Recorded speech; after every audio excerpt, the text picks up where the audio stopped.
अस्सलाम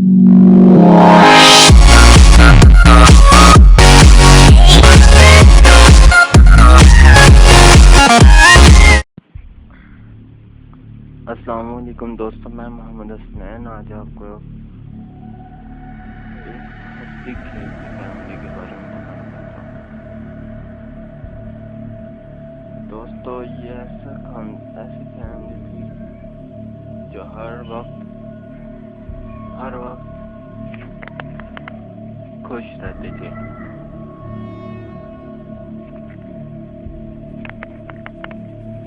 हर कोई अपने बड़े की इज्जत करता और छोटे पर शफकत करता था। दोस्तों, ये बहुत खुशहाल फैमिली थी जिनमें आपस में बहुत प्यार था। दोस्तों, इस फैमिली का जिक्र मैं आपको यूँ करूँगा कि दोस्तों, ये खानदान आपस में इस तरह था कि सब एक दूसरे से बहुत मोहब्बत करते थे।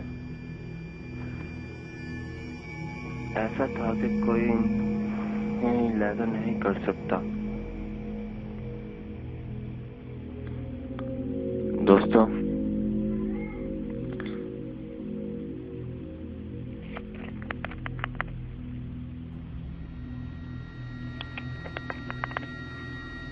इस खानदान में तो कोई प्रॉब्लम नहीं थी, मगर ये जिस घर में रह रहे थे वो एक घर डरावना घर था।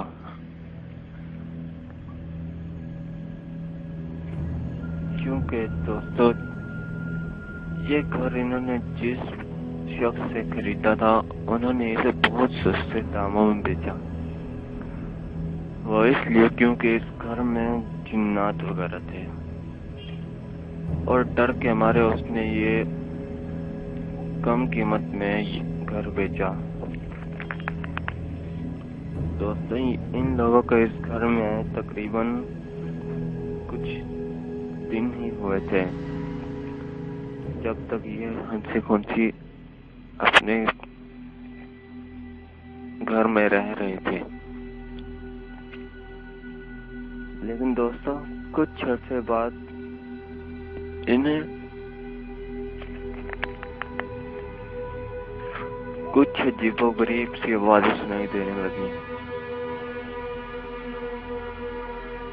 ये आवाजें कभी किसी को सुनाई देती नहीं तो कभी किसी को, लेकिन जब वो एक दूसरे को बताते थे तब कोई यकीन करता था और कोई नहीं। कोई ये कहता था कि जिन्नात भूत प्रेत कुछ नहीं होता, तो कोई यकीन करके उसका साथ दे रहा था। दोस्तों, इनमें से तकरीबन सब लोग ये मान चुके थे कि उस घर में जिन्नात वगैरह हैं, लेकिन उनमें से एक आदमी नहीं मान रहा था कि इस घर में जिन्नात वगैरह हैं। दोस्तों, एक दिन उस लड़के के साथ क्या हादसा हुआ कि रात का वक्त था। वो अपने कमरे से उठा, अचानक उसे प्यास लगी। उसने अपने बेड के पास पड़े जग में देखा, वहां उसमें पानी नहीं था। दोस्तों, पानी पीने के लिए नीचे हॉल में गया। डाइनिंग टेबल पर पड़े जग में से जब वो पानी पीने लगा तब उसने अचानक अपने सामने एक बदरूह को देखा।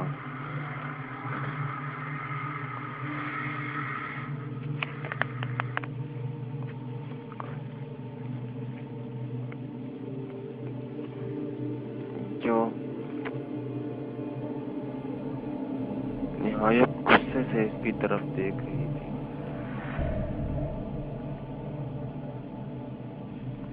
दोस्तों, जब इस शख्स ने उस बदरूह को देखा तब ये समझा कि कोई मुझे डराने की कोशिश कर रहा है और मुझसे मजाक कर रहा है। तो इसने उस वक्त अपने घर वालों का नाम लेकर कहा कि जाओ, मुझे डराने की कोशिश मत करो, मैं तुम्हारे इन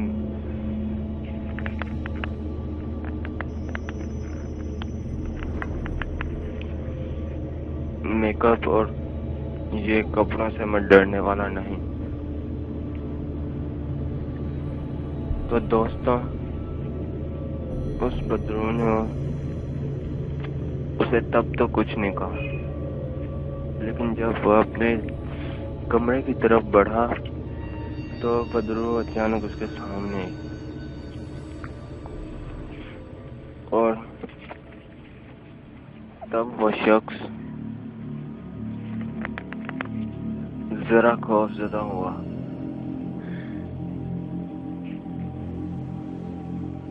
और डरने लगा। डर के मारे उसकी हलक से आवाज नहीं निकल रही थी, क्योंकि अब उसने एक असली बदरूह को देखा था जो कि उसके सामने ही खड़ी थी। दोस्तों, डर के मारे उसने भागने की कोशिश की, मगर भाग न सका। वो जहां भी जाता बदरू उसे रोक लेती। दोस्तों, जब वो अपने कमरे की तरफ भागने की कोशिश कर रहा था तो अचानक बदरू ने उसे पीछे से पकड़ा और उसे हवा में उठाया, लेकिन उसे तब कुछ नहीं कहा। उसके बाद जब वो चिल्लाने लगा तो चिल्ला न सका, क्योंकि उस बदरू ने तब तक उसे मार चुका था। जब वो चिल्लाने लगा तो उस बदरू ने अपने खूंखार लंबे नाखून उसके जिस्म की आर पार कर दिए, जिसकी वजह से वो ना बच सका और अपनी इस बेवकूफी में अपनी जान से हाथ धो बैठा। दोस्तों, इस वाक़ये के बाद उसके घर वाले सदमे से दो चार और अपनी जान बचाने के लिए उस घर को छोड़कर निकल पड़े और वहां से किसी ऐसी जगह जहां पर जाकर रहने लगे जहां पर उन्हें किसी ऐसी चीज का वहमो गुमान भी ना हो।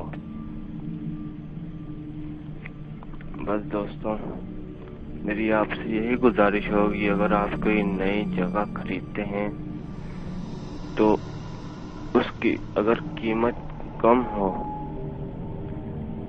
तो पहले ही उसके बारे में तफ्तीश कर लिया करें, क्योंकि ऐसे हादसे ज्यादातर उन जगहों पर, उन घरों में होते हैं जो इस्तेमाल में नहीं होते।